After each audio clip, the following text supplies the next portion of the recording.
Prime ടിപ്സിൻ്റെ പുതിയൊരു വീഡിയോയിലേക്ക് എല്ലാവർക്കും സ്വാഗതം. MS വേർഡിൻ്റെ പാർട്ട് 15 വീഡിയോ ആണിത്. ഇൻസേർട്ട് ടാബിൽ ടേബിൾ ഗ്രൂപ്പ് കമാൻഡ്സ് ആണ് നമ്മളിപ്പോൾ പഠിച്ചുകൊണ്ടിരിക്കുന്നത്. ഈ മെനുവിലെ ഡ്രോ ടേബിൾ എന്ന കമാൻഡാണ് പഠിക്കാനായി പോകുന്നത്. അതൊന്ന് സെലക്ട് ചെയ്യുക. ഇപ്പോൾ ഇവിടെ മൗസ് പോയിന്റർ ഒരു ആരോ ഫോമിലാണ് കാണപ്പെടുന്നത്. എന്നാൽ ഡ്രോ ടേബിൾ എന്ന കമാൻഡ് സെലക്ട് ചെയ്ത ശേഷം ഈ ഡോക്യുമെന്റിന്റെ ഭാഗത്തേക്ക് മൗസ് പോയിന്റർ കൊണ്ടുവരുമ്പോൾ അതൊരു പെൻസിൽ പോലെ ആയിരിക്കുന്നത് കാണാം. ഈ പെൻസിൽ ഉപയോഗിച്ചാണ് നമ്മുടെ ആവശ്യാനുസരണമുള്ള ടേബിള് വരച്ചുണ്ടാക്കുന്നത്. ആദ്യം ഡ്രോ ചെയ്യുമ്പോൾ ലൈൻസ് ആയിരിക്കില്ല ലഭിക്കുന്നത്, പകരം ഒരു ബോക്സ് ആയിരിക്കും നമ്മൾക്ക് ലഭിക്കുന്നത്. ഇതേപോലെ നമുക്ക് ആവശ്യമുള്ളത്രയും വലിപ്പത്തിലുള്ള ബോക്സ് ഇതുപയോഗിച്ച് ആദ്യം വരയ്ക്കുക. മൗസ് ഡ്രാഗ് ചെയ്തുകൊണ്ടാണ് നമ്മൾ ഈ ബോക്സ് വരയ്ക്കുന്നത്. അതിനുശേഷം നമുക്ക് ഇഷ്ടമുള്ളത്രയും കോളംസും റോസും ഇതിനകത്ത് ഇതേപോലെ വരച്ചെടുക്കാവുന്നതാണ്. കോളംസ് വരയ്ക്കാനായി മൗസ് പോയിന്റർ, അതായത് ഈ പെൻസില് ഈ ലൈനിന്റെ അടുത്തേക്ക് കൊണ്ടുപോവുക. കൃത്യം ലൈനിൽ ടച്ച് ചെയ്യണമെന്ന് നിർബന്ധമില്ല, ഏകദേശം അടുത്ത് വരെ പോയിരുന്നാലും മതി. ഈ ലൈനിൽ ടച്ച് ചെയ്ത് തന്നെ നമുക്കൊരു ലൈൻ വരച്ചെടുക്കാവുന്നതാണ്. ഇപ്പോൾ മൗസ് പോയിന്റർ ഇവിടെയാണ്, പെൻസിലിന്റെ എൻഡ് ഇവിടെയാണ് നിൽക്കുന്നത്. ഇത് താഴെ വന്ന് ടച്ച് ചെയ്യുന്നതിന് മുൻപ് തന്നെ സ്ട്രെച്ച് ഔട്ടായി താഴത്തെ ലൈനിൽ ചെന്ന് ടച്ച് ചെയ്യും. മുകളിലും ടച്ച് ആയിരിക്കുന്നത് കാണാം. ഈ ലൈനിൽ ടച്ച് ചെയ്തുകൊണ്ട് വേണമെങ്കിൽ നമുക്ക് ഇതേപോലെ വരച്ചെടുക്കാവുന്നതാണ്. ഇനി റോസ് വരയ്ക്കാം. അതിനായി മൗസ് പോയിന്റർ ഇവിടെ കൊണ്ടുവരിക. ഇതേപോലെ തന്നെ ഡ്രാഗ് ചെയ്തുകൊണ്ട് നമുക്ക് വരയ്ക്കാവുന്നതാണ്. അതും ഇങ്ങനെ തന്നെയാണ്, ഈ ലൈനിൽ ടച്ച് ചെയ്യണമെന്ന് നിർബന്ധമില്ല. ഇങ്ങനെ വരച്ചു കൊണ്ടുവരുമ്പോൾ ഇവിടെ വന്ന് ടച്ച് ആകും ആദ്യത്തെ കോളത്തിന്റെ ലൈനിൽ. അതിനുശേഷം അടുത്ത കോളത്തിലോട്ട് വരയ്ക്കണമെങ്കിൽ വീണ്ടും അടുത്ത ലൈൻ ക്രോസ് ചെയ്ത് വരുമ്പോൾ വീണ്ടും അത് സ്ട്രെച്ച് ഔട്ടായി അടുത്ത ലൈനിൽ ചെന്ന് ടച്ച് ആകും. അങ്ങനെ നമുക്ക് ലാസ്റ്റ് വരെ വരച്ചു കൊടുക്കാം. ഇങ്ങനെ ഡ്രോ ചെയ്യുമ്പോൾ നമുക്ക് ആവശ്യമുള്ള അത്ര കോളത്തിന് മാത്രം റോ കൊടുക്കാനായിട്ട് സാധിക്കും. അതായത് ഇപ്പോൾ ഈ ഒരു കോളത്തിന് നമുക്ക് റോ കൊടുക്കേണ്ടെങ്കിൽ ഇതേപോലെ വരച്ച് ഇവിടെ കൊണ്ടുവന്ന് നമുക്ക് സ്റ്റോപ്പ് ചെയ്യാനായിട്ട് സാധിക്കും.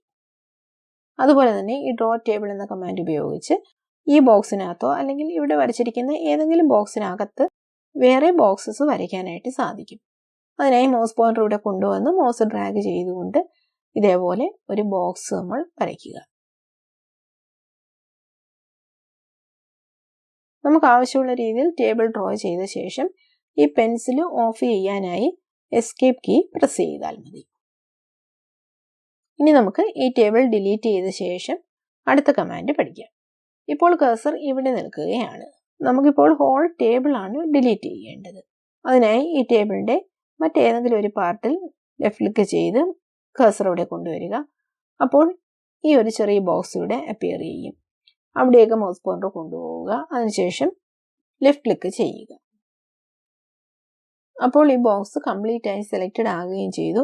മുകളിൽ ഇതുപോലൊരു ഡയലോഗ് ബോക്സ് ലഭിക്കുകയും ചെയ്തു. അതിനുശേഷം ഇവിടെ കാണുന്ന ഡിലീറ്റ് എന്ന ഓപ്ഷൻ സെലക്ട് ചെയ്യുക. ഇപ്പോൾ ഇവിടെ ടേബിൾ കംപ്ലീറ്റ് ആയിട്ട് സെലക്റ്റഡ് ആയി കിടക്കുകയാണ്. അതുകൊണ്ട് ഡിലീറ്റ് കോളംസ് കൊടുത്താലും റോസ് കൊടുത്താലും ഇനി ഫുള്ളായിട്ട് ഡിലീറ്റ് ടേബിൾ കൊടുത്താലും എല്ലാം ഒരേ എഫക്റ്റ് ആയിരിക്കും. അതായത് ഈ ടേബിൾ കംപ്ലീറ്റ് ആയി ഡിലീറ്റ് ആയി പോകും. ഇനി മറ്റൊരു ഓപ്ഷൻ ഉള്ളത്, മൗസ് പോയിന്റർ ഇവിടെ കൊണ്ടുവരിക. അതിനുശേഷം റൈറ്റ് ക്ലിക്ക് ചെയ്യുക. നേരത്തെ ലെഫ്റ്റ് ക്ലിക്ക് ആയിരുന്നു നമ്മൾ ചെയ്തത്. റൈറ്റ് ക്ലിക്ക് ചെയ്യുക. അപ്പോഴും ഈ ടേബിൾ കംപ്ലീറ്റ് ആയി സെലക്റ്റഡ് ആയി ഇവിടെ ഡിലീറ്റ് ടേബിൾ എന്നുള്ള ഓപ്ഷൻ കാണാം. അത് സെലക്ട് ചെയ്യുക. ഇങ്ങനെ നമുക്ക് ടേബിൾ ഡിലീറ്റ് ചെയ്യാം. അല്ലെങ്കിൽ സാധാരണ നമ്മൾ ഡിലീറ്റ് ചെയ്യുന്നത് പോലെ കംപ്ലീറ്റ് സെലക്ട് ചെയ്ത ശേഷം ഡിലീറ്റ് കീ പ്രസ് ചെയ്താലും മതി. നമുക്ക് ഏറ്റവും എളുപ്പമായിട്ട് തോന്നുന്ന മെത്തേഡ് യൂസ് ചെയ്യാം. ഇനി അടുത്ത കമാൻഡ് നോക്കാം. എക്സൽ സ്പ്രെഡ്ഷീറ്റ് അത് സെലക്ട് ചെയ്യാം. അപ്പോൾ എക്സലിന്റെ ഒരു സ്പ്രെഡ്ഷീറ്റ് നമുക്കിവിടെ ലഭിച്ചു. ഈ സ്പ്രെഡ്ഷീറ്റ് ഉപയോഗിച്ച് കാൽക്കുലേഷൻസ് ഒക്കെ ചെയ്ത് അത് നമ്മുടെ ഡോക്യുമെന്റിലേക്ക് ആക്കാവുന്നതാണ്. എക്സലിൽ കാൽക്കുലേഷൻസ് ഒക്കെ കുറച്ചുകൂടി ഈസി ആയിട്ട് നമുക്ക് ചെയ്യാവുന്നതാണ്. അതുപോലെ ടേബിൾസും മറ്റും ഇതിനകത്ത് നമുക്ക് ഡ്രോ ചെയ്യാം. ഇവിടെ ഇപ്പോൾ കോളംസ് A to G ആണുള്ളത്. അതുപോലെ റോസ് 1 to 10 ആണ്. ഇത് നമുക്ക് കൂട്ടിക്കൊടുക്കാവുന്നതാണ്. റോസ് മാത്രം കൂട്ടിയാൽ മതിയെങ്കിൽ ഇവിടെ വരിക, ഇവിടെ ഈ ഒരു ബ്ലാക്ക് പോയിന്റ് കാണിച്ചിരിക്കുന്നിടത്തേക്ക് മൗസ് പോയിന്റർ കൊണ്ടുവരിക. അപ്പോൾ ഇതൊരു ഡബിൾ സൈഡഡ് ആരോ ആയിട്ട് വരുന്നത് കാണാം മൗസ് പോയിന്റർ. അങ്ങനെ വന്ന ശേഷം മൗസ് ഡ്രാഗ് ചെയ്തുകൊണ്ട് റോസിന്റെ എണ്ണം കൂട്ടിക്കൊടുക്കാം. കോളംസിന്റെ എണ്ണമാണ് കൂട്ടിക്കൊടുക്കേണ്ടതെങ്കിൽ ഇവിടെ ഈ ബ്ലാക്ക് പോയിന്റിലേക്ക് മൗസ് പോയിന്റർ കൊണ്ടുവരിക. അതിനുശേഷം ഇതേപോലെ മൗസ് ഡ്രാഗ് ചെയ്തുകൊണ്ട് അത് നമുക്ക് കൂട്ടിക്കൊടുക്കാം. ഇനി കോളംസിന്റെ എണ്ണവും റോസിന്റെ എണ്ണവും ഒരേപോലെ കൂട്ടിക്കൊടുക്കണമെങ്കിൽ ഈ കോർണറിൽ കാണുന്ന പോയിന്റിലേക്ക് മൗസ് പോയിന്റർ കൊണ്ടുവരിക. അതിനുശേഷം ഡ്രാഗ് ചെയ്യുക. അപ്പോൾ പ്രൊപ്പോർഷനേറ്റ് ആയിട്ട് റോസിന്റെ എണ്ണവും കോളംസിന്റെ എണ്ണവും കൂടും. ഇനി ഇതിനകത്ത് സിമ്പിളായിട്ട് നമുക്കൊരു ടേബിൾ വരയ്ക്കാം. അത് MS വേർഡ് പഠിച്ച ശേഷം നമ്മൾ എക്സൽ പഠിക്കുമ്പോൾ നല്ല രീതിയിൽ മനസ്സിലാക്കി തരാം. ഇപ്പോൾ ഞാൻ ജസ്റ്റ് ഒരു ടേബിൾ വരയ്ക്കുകയാണ്.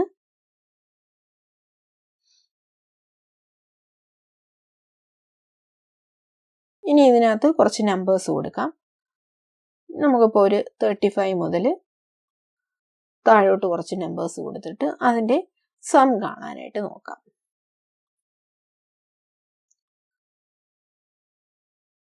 അപ്പോൾ ഇത്രയും നമ്പേഴ്സിന്റെ സമ്മ് നമുക്ക് താഴത്തെ ഈ ഒരു ബോക്സിൽ വേണമെങ്കിൽ ജസ്റ്റ് ഈ ബോക്സിലേക്ക് മൗസ് പോയിന്റർ കൊണ്ടുവന്ന് ഈ ബോക്സ് സെലക്ട് ചെയ്യുക. അതിനുശേഷം ഓട്ടോ സം എന്ന കമാൻഡ് കൊടുക്കുക. പിന്നീട് എൻ്റർ കീ പ്രസ് ചെയ്യുക. അപ്പോൾ ഇത്രയും നമ്പേഴ്സിന്റെ സമ്മ് ഈ സെല്ലിൽ നമുക്ക് ലഭിച്ചു.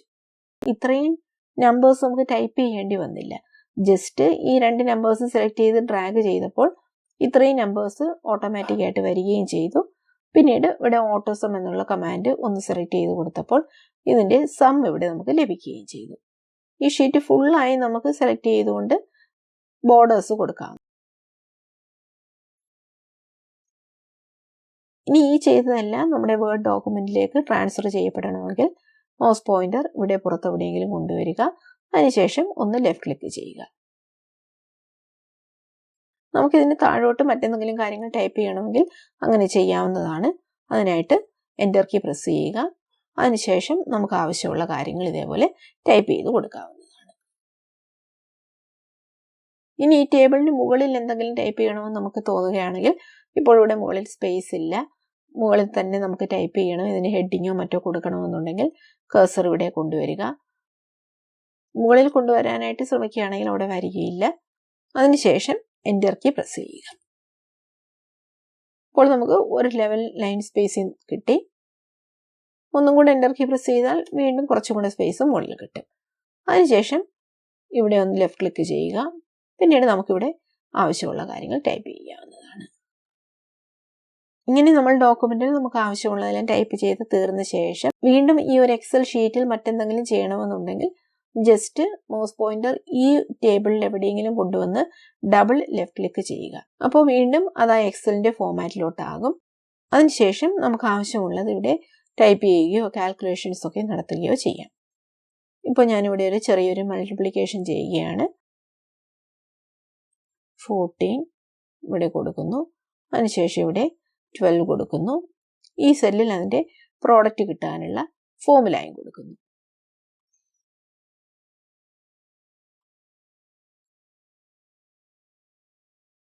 ഇത്തരത്തിൽ നമുക്ക് കാൽക്കുലേഷൻസോ മറ്റ് ആവശ്യമുള്ളതൊക്കെ കൊടുത്ത ശേഷം വീണ്ടും പുറത്ത് എവിടെയെങ്കിലും ഒന്ന് വെച്ച് ലെഫ്റ്റ് ക്ലിക്ക് ചെയ്താൽ ഇപ്പോൾ ചെയ്തതും കൂടി നമ്മുടെ വേർഡ് ഡോക്യുമെന്റിലേക്ക് വരും. ഇനി ഇത് കംപ്ലീറ്റ് നമുക്ക് ഡിലീറ്റ് ചെയ്യാം. അതിനുശേഷം അടുത്ത കമാൻഡ് നോക്കാം. അടുത്തത് ക്വിക്ക് ടേബിൾസ് ആണ്. പേര് സൂചിപ്പിക്കുന്നത് പോലെ തന്നെ ഇത് വളരെ എളുപ്പത്തിൽ നമുക്ക് ക്വിക്കായിട്ട് എടുക്കാൻ പറ്റുന്ന രീതിയിൽ ഡിസൈൻ ചെയ്ത് തന്നിരിക്കുന്ന ടേബിൾസ് ആണ്. ഇതിപ്പോൾ ആദ്യം കലണ്ടറിന്റെ ഫോമാറ്റ് ആണ്. ഇതും ഒരു മോഡലാണ്. അതിൻ്റെ താഴെ കലണ്ടർ 2 എന്ന് മറ്റൊരു മോഡൽ കൊടുത്തിട്ടുണ്ട്. കലണ്ടർ 3 എന്ന് പറഞ്ഞിട്ട് വേറൊരു മോഡൽ കൊടുത്തിട്ടുണ്ട്. അതിൻ്റെ താഴെ ഒരു 4th മോഡലും കൊടുത്തിട്ടുണ്ട്. അപ്പോൾ നമുക്ക് ഇതൊന്ന് സെലക്ട് ചെയ്യാം. അപ്പോൾ ഇങ്ങനെ ഒരു മോഡൽ നമുക്കിവിടെ ലഭിച്ചു. ഇതിപ്പോൾ നമ്മളിത് വരച്ച് ഉണ്ടാക്കിയതോ ഒന്നുമല്ല. നമുക്ക് വളരെ എളുപ്പം ഈസി ആയിട്ട് നമ്മൾ ജസ്റ്റ് സെലക്ട് ചെയ്ത് കൊടുത്തപ്പോൾ തന്നെ കിട്ടിയതാണ്. ഇനി ഇതിനകത്ത് നമുക്ക് ആവശ്യമുള്ള മാറ്റങ്ങൾ വരുത്താം. ഇപ്പോൾ ഈ മെയ് എന്നുള്ളതാണ് നമുക്ക് മാറ്റി മറ്റേതെങ്കിലും ഒരു മന്ത് ആണ് നമുക്ക് കൊടുക്കേണ്ടതെങ്കിൽ ഇവിടെ നമ്മൾ മൗസ് പോയിന്റർ കൊണ്ടുവന്ന് അത് സെലക്ട് ചെയ്ത് അത് ഡിലീറ്റ് ചെയ്തിട്ട് നമുക്ക് ആവശ്യമുള്ള മന്തിൻ്റെ പേര് ടൈപ്പ് ചെയ്ത് കൊടുക്കാം. ഇവിടെ കാണുന്ന ടേബിൾ ടൂൾസിലുള്ള ഡിസൈൻ, ലേ ഔട്ട്, ഈ ടാബ്സിലുള്ള കമാൻഡ്സ് ഒക്കെ പഠിച്ചു തീർന്ന ശേഷം നമുക്ക് ഒന്നും കൂടി ഈ മോഡൽസ് ഒക്കെ ഒന്ന് നോക്കിയിട്ട് നമ്മുടെ രീതിയിൽ ഇതിന് മാറ്റങ്ങൾ വരുത്തുന്നത് എങ്ങനെയാണെന്ന് പഠിക്കാം.